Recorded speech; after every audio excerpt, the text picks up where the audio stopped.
अस्सलाम वालेकुम जी। सोने हो आप ज़रा ये वीडियो मुलाहज़ा फ़रमाएँ, उसके बाद मेरी बात गौर से सुनिएगा। आज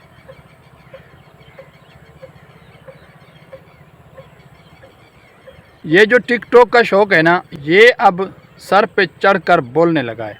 तो ये अब इसने मदारिस में भी छलांग लगा दी है। ये जो कारी साहब हैं, इनको टिकटॉक का शौक़ है। ये बच्चे कुरान पाक की तालीम अदा कर रहे हैं। कुरान पाक आगे खुला हुआ है, उसके बावजूद ये कारी साहब वीडियो बना रहे हैं। क्या इन पर फतवा लगेगा?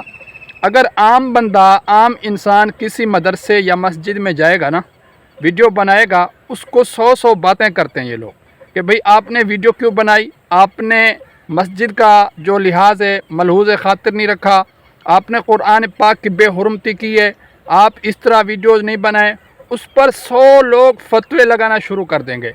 तो ये जो मदारिस वाले लोग हैं, मोहतमिम हजरात हैं, मैं सबसे कहना चाहता हूँ कि भाई इस तरह के कारी साहिबान अगर आपने रखे हुए हैं, ठीक है, अगर इनको शौक़ है वीडियोज़ रील बनाने का तो अलग से टाइम निकालें, छुट्टी के टाइम वीडियोज़ बनाएं।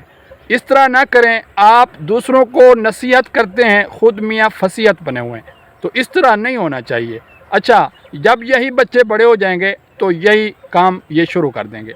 क्यों भाई? इनके दिमाग में आपने बिठा दिया है कि भाई इस तरह भी काम होता है, तो ये भी करेंगे। फिर आप जो है फतवे लगाएंगे इन पर कि भाई इन्होंने गलत किया है। तो आप जब सही काम करेंगे, इन बच्चों की जहन साजी अच्छे तरीके से करेंगे, तो ये बड़े होकर कोई ऐसा काम नहीं करेंगे जिस पर आपको फतवे लगाना पड़े। इस तरह की हज़ारों वीडियोज़, हज़ारों रील आपको मिलेंगी। आज तक किसी ने आवाज़ नहीं उठाई। मैं पहला बंदा हूँ जो इस पर आवाज़ उठा रहा हूँ।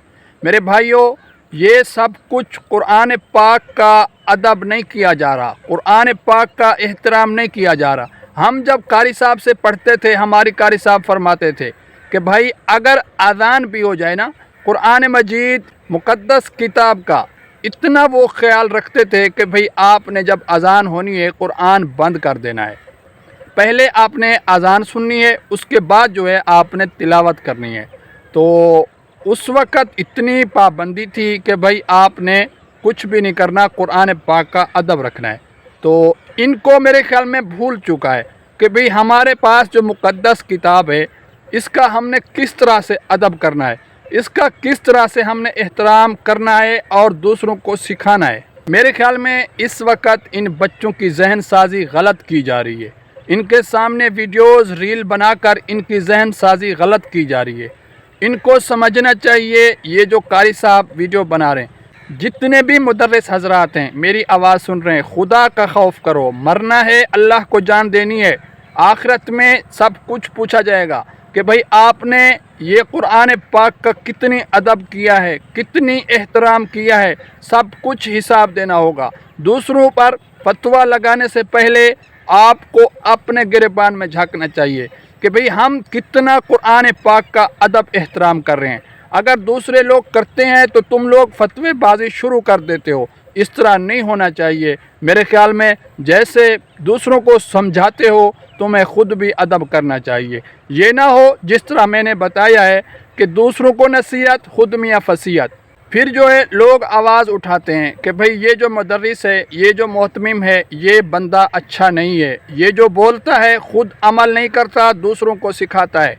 आप समझें इस बात को, जब आप ख़ुद अमल करेंगे तो मेरे भाइयों, जितने भी लोग मेरी ये आवाज़ सुन रहे हैं, क्या आपके मुताबिक ये कारी साहब सही कर रहे हैं, या जो मोहतमिम हजरात मुदर्रिसीन रखते हैं, कारी साहिबान रखते हैं, उनको इस तरह करना चाहिए?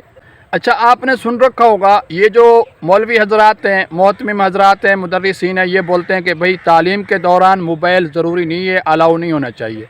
तो मेरे ख़्याल में सबसे पहले जो है इनको ख़ुद अमल करना चाहिए। अच्छा, वो तो दुनियावी तालीम होगी ना, ये तो कुरान पाक है, ये तो मुक़द्दस किताब है। अरे मेरे भाई, पहले ख़ुद एहतराम कर लो, दूसरों को समझाते हो। आप ख़ुद मोबाइल उठाकर वीडियोज़ रील बना रहे हो, बच्चों की जहन साजी कर रहे हो, दूसरों को इस तरह कहते हो।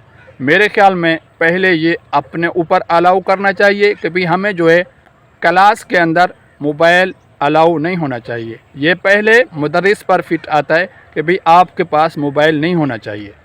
آخر میں آپ سب بھائیوں سے گزارش ہے، اگر آپ نے اکمل بھیرا یوٹیوب چینل سبسکرائب نہیں کیا ضرور سبسکرائب کر کے جائیں تاکہ اس طرح کی اچھی ویڈیوز آپ کو بر وقت ملتی رہیں۔